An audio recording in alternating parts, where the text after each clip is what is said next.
本土疫情爆发，民间以及网络上陆续出现许多未经官方认证的疫情相关资讯，或是没有被专业医疗团队所确认的偏方疗效。总价宽频为了善尽企业责任，提醒民众在接收到疫情资讯的时候，请务必停下来看清楚，并咨询专业人员，听从相关建议。疫情越来越严重，那在这个当中呢，我们常常因为我们都每天宅在家里，足不出户，那常常可以从不管是媒体、网络上呢，或者是我们长辈的赖群组里面呢，会接收到许许多多的，不管是充斥着一些假新闻啊、假消息甚至是有一些偏方都出来。那可是呢，我们这边必须要呼吁民众说，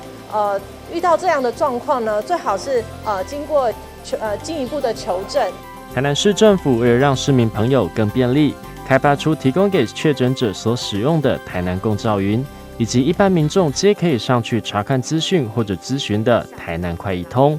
透过平台可以查询到最正确的疫情资讯，也比较不容易被错误的讯息所误导。因为我们确诊的人数越来越多，那相信其实大家在一些平面媒体可能都会看到一些讯息。那为了让大家掌握最新最正确的讯息，也避免说一些资料错误的传递，所以台南开发了一个叫做台南共照云的一个 Line@。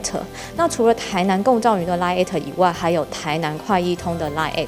所以如果我们现在是一般民众的话，我们欢迎您加入台南快易通。在这个台南快易通的平台里面，它有目前譬如说 PCR 筛检的医疗院所、快筛的购买点，那以及有哪些地方可以做快筛的判读，那里面也有一些目前的健康政策的专区，我们可以在里面找到最新的资讯。网络的资讯发达，所有的资讯常常未经过证实而流窜于人人的手机当中，请民众收到讯息的时候，请务必养成习惯，经过查证过相关的单位确认真伪，才可以维护自己的权益，也防止误导他人。